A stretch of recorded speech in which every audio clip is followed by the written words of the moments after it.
ये वासनाओं से डरने वाले, काम से डरने वाले। हे अर्जुन, भयभीत अंताकरण वाला, भयभीत मनोदशा वाला व्यक्ति ना इधर का होता है ना उधर का, ना इस लोक का होता है और ना उस लोक का, जो सदा भयभीत रहते हैं, काम से भयभीत रहते हैं, क्रोध से भयभीत रहते हैं, और फिर भी मेरे भक्त हैं।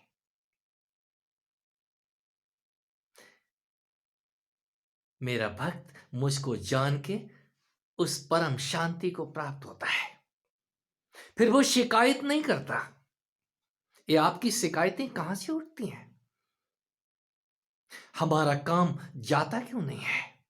हम बार बार वृंदावन भाग के जाते हैं, ये सोच के अब बूढ़े हो गए हैं, 90 साल के हो गए हैं।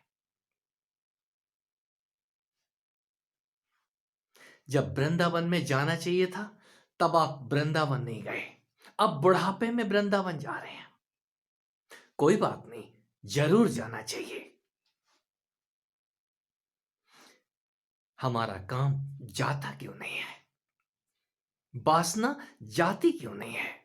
मित्रों, ये काम और ये वासना आपको संसार से बांधे हुए है। यदि ये चली गई तो आप चले जाएंगे। ये काम की वजह से ही आप इस जगत से जुड़े हुए हैं। काम आपको जोड़े हुए है। काम में रस, जिसका रस खत्म हो जाता है वो ब्रह्मचारी नहीं हो जाता। रस किसी बीमारी से भी जा सकता है, रस ढलती आयु में भी जा सकता है, लेकिन कौन सा रस चला गया है आपका? यदि तन निष्काम हो गया है तो मन भी निष्काम हो जाता है। काम जानने योग्य है, किसी ने काम ही जाना है। ये हमारे चारों आश्रम अद्भुत थे, ब्रह्मचर्य, गृहस्थ, वानप्रस्थ और सन्यास। कोई सन्यास आश्रम में जाने के बाद उस परम अवस्था से गुजरता है और उल्टी वापसी करता है।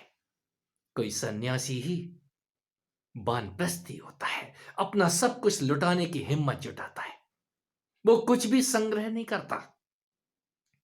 और जो ठीक से वानप्रस्थ हो जाए, जिसने कुछ इकट्ठा ही ना किया हो, वही गृहस्थ होता है। ये वापसी होती है, कहीं अपने ही अंदर वो अच्छी तरीके से भली भांत स्थित हो जाता है। स्थित प्रज्ञ हो जाना, मैं इसको ग्रस्त कहता हूं। और कोई ठीक से ग्रस्त हो जाए तो उसका ब्रह्मचर्य वापस लौटता है। ये उल्टी यात्रा समझ आती है, कितनों की समझ में आती है, किसी को आए या ना आए। आपको आज नहीं तो एक समय आने पे ऐसा करना ही पड़ेगा। योग में यही तो होता है। यहां ब्रह्मचर्य वापस लौटता है। किस उम्र में आपका ब्रह्मचर्य वापस लौट रहा है, ये आपके हाथ में नहीं है। ये तपस्या का मार्ग है, ये योग और भक्ति का मार्ग है। हम वृंदावन में क्या खोजने जाते हैं? कहीं कृष्ण जैसा ब्रह्मचारी, कृष्ण जैसा भोगी और कृष्ण जैसा योगी ढूंढना मुश्किल है। मैं कैसे कह दूं, 16,108 होने के बावजूद भी उन्होंने किसी को छुआ तक नहीं। यदि छू भी लिया है तो वो नाटक भर था। ये नाटक समझ में आता है, कितनों की आना ही चाहिए। ब्रह्मचर्य का उदय होता है। आपने भोजन ही ना खाया हो और आप कहते हैं मैं तो तृप्त हो गया हूं। ये तृप्ति अनायास चली आती है। छक के खाने के बाद ही कोई तृप्त होता है। आप पहले ठीक से खा तो लें। खाना कहां आया, हमको फैलाना आया है। हम 92 साल के हो गए हैं, 90 साल के हो गए हैं, और हमारा काम पीड़ा देता है।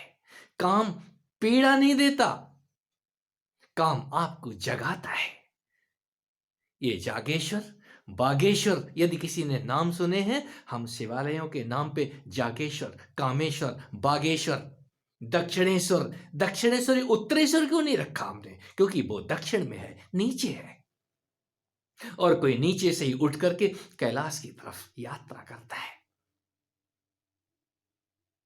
जिन्होंने ग्रंथ पढ़े हैं, क्या भगवान शिव उस ध्यान में ही डूबे रहते हैं? किसके? अपने ध्यान में।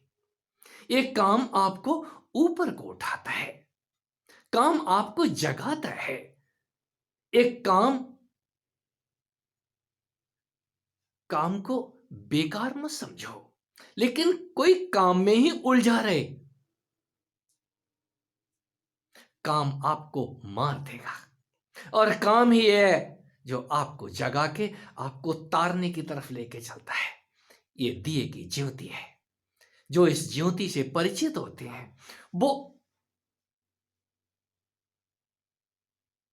इशारे ही समझ लें। यहां काम आपको राम और श्याम की यात्रा पे लेके चलता है। काम ही आपको यात्राएं करवाता है, इस लोक से लेकर के उस लोक तक की यात्रा इस काम के सहारे की जा सकती है। और जिसने काम को जाना हो वो फिर राम को गाली नहीं देगा, उस श्याम को गाली नहीं देगा। ये काम ही है जो हम कपड़े उतारे घूमते हैं। हम तो नंगे बाबा हैं। किस लिए नंगे हैं? दिखा रहे हैं हम तो निष्काम हो गए हैं। कपड़े उतार देने से कोई निष्काम नहीं हो जाता, और कपड़े पहन लेने से कोई काम ही नहीं हो जाता।